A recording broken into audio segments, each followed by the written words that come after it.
আমি এই লাঠি নিয়ে সংসদে ঢুকবো, কারো মাথায় বাড়ি যাওয়ার জন্য নয়। অমুকের আমলে এত লক্ষ কোটি টাকা, এত লক্ষ কোটি টাকা কিভাবে প্রচার হলো, আইনের কোন ফাঁক দিয়ে প্রচার হলো।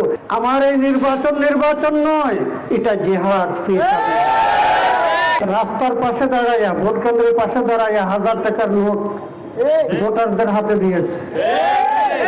আমার এই বয়সে নির্বাচন করার কোনো প্রয়োজন ছিল? দুর্নীতির আখড়া হলো উপজেলা পরিষদ। লক্ষ্মীপুর 24 বিশ্বজুড়ে লক্ষ্মীপুর। ছাত্র জীবন থেকে আমি রাজনীতি করে আসছি। শেষ জীবনে আইসা কেন ইউনিয়ন পরিষদ নির্বাচন করলাম? দুইবার আলহামদুলিল্লাহ ইউনিয়ন পরিষদে নির্বাচিত হয়ে দায়িত্ব পালন করেছে। এরপরে দেখলাম যে না, দুর্নীতির আখড়া হলো উপজেলা পরিষদ। ওখান থেকে অর্থ বরাদ্দ হয় ইউনিয়ন পরিষদে। এই জন্য উপজেলা পরিষদে বসে এটাকে কন্ট্রোল করার জন্য, দুর্নীতি উৎখাত করার জন্য উপজেলা নির্বাচন করেছে। আমার প্রতিদ্বন্দ্বী যারা ছিল তারা কোটি কোটি টাকা ব্যয় করেছে। রাস্তার পাশে দাঁড়াইয়া, ভোট কেন্দ্রের পাশে দাঁড়াইয়া 1000 টাকার নোট ভোটারদের হাতে দিয়েছে। কিন্তু আল্লাহ পাকের মেহেরবানি, আপনাদের আস্থা মহব্বত আমার উপরে ছিল, বিপুল ভোটে আপনারা আমাকে বিজয় করেছেন। আল্লাহ পাকের ইচ্ছা, বিগত 54 বছর যাবত আমাদের দেশ যে ভুল পথে পরিচালিত হয়ে আসছিল, এটা শুধু 54 বছর বললে ভুল হবে। 200 বছর আমাদের দেশ পরিচালনা করছে যে আইনের মাধ্যমে আমাদের দেশকে লুণ্ঠন করেছে, সেই আইনের মাধ্যমে আজ পর্যন্ত দেশ চলতেছে।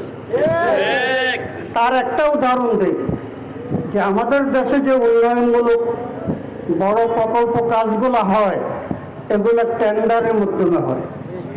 এটার নাম রাখা হয়েছে টেন্ডারবাজি। কি? যেই দল ক্ষমতায় যায় তার দলীয় লোক ছাড়া অন্য কেউ টেন্ডার পায় না। যেখানে লাগবে 1 কোটি টাকা, বরাদ্দ দিবে কমপক্ষে 10 কোটি টাকা। আমি প্রমাণ ছাড়া কোনো কথা বলি না। বিগত সরকারের পরিকল্পনা মন্ত্রী বলেছে যে আমরা 100 টাকা পাঠাইলে গ্রামে 10 টাকা গিয়া পৌঁছে। তাহলে 90 টাকা লুট। এর অর্থ হলো শতকরা 90% লুট। আমার এই বয়সে নির্বাচন করার কোনো প্রয়োজন ছিল? আমি শারীরিকভাবে দুর্বল, গত বছর অসুস্থ হয়েছিলাম, তারপরে হৃদরোগ ইনস্টিটিউটে ভর্তি ছিলাম। আমার বুকে অপারেশন হয়েছে, এখানে একটা মেশিন লাগানো আছে 12,70,000 টাকা দামের, CRDT। তো এই মুহূর্তে আমি আল্লাহ পাকের কসম করে বলতেছি, আমি যদি রামগতি কমলনগর আসনে একজন উপযুক্ত লোক পাইতাম, যে ওনাকে দিয়ে নির্বাচন করাইলে আমরা এই আসন থেকে ওনাকে এমপি বানাতে পারবো। আপনাদের জানা থাকলে আমাকে বলবেন। এখনো সময় আছে। কি এখনো সময় আছে? এখনো তফসিল ঘোষণা হয় নাই।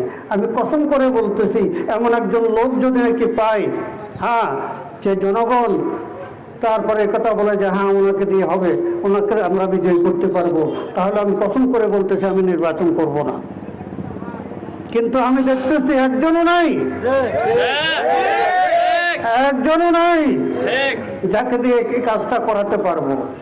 কারণ আমার প্রতি বিগত কয়েক বছর ইউনিয়ন পরিষদ, উপজেলা দায়িত্ব পালন করার পরে জনগণের যে একটা আস্থা আমার উপরে আছে, এটা তো আর কারো প্রতি হবে না।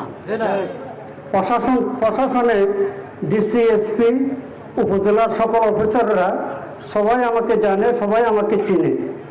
তো এই জন্য আমার এই নির্বাচন নয়, এটা জিহাদ ফি সাবিলিল্লাহ। এটা জিহাদ ফি সাবিলিল্লাহ। আমি সংসদে যাওয়ার নিয়ত করেছি শুধু একটা উদ্দেশ্যে, আমি এই লাঠি নিয়ে সংসদে ঢুকবো, কারো মাথায় বাড়ি যাওয়ার জন্য নয়। আমার এই লাঠি দেখলে দুর্নীতির ভূত আর সংসদে ঢুকতে পারবে। আমি বলবো সকল সংসদ সদস্যদেরকে যে বাংলাদেশের সবচাইতে বড় রোগ কোনটা? সবচাইতে বড় রোগ কোনটা? সবচাইতে বড় রোগ হলো দুর্নীতির মাধ্যমে সরকারি অর্থ আত্মসাৎ করা।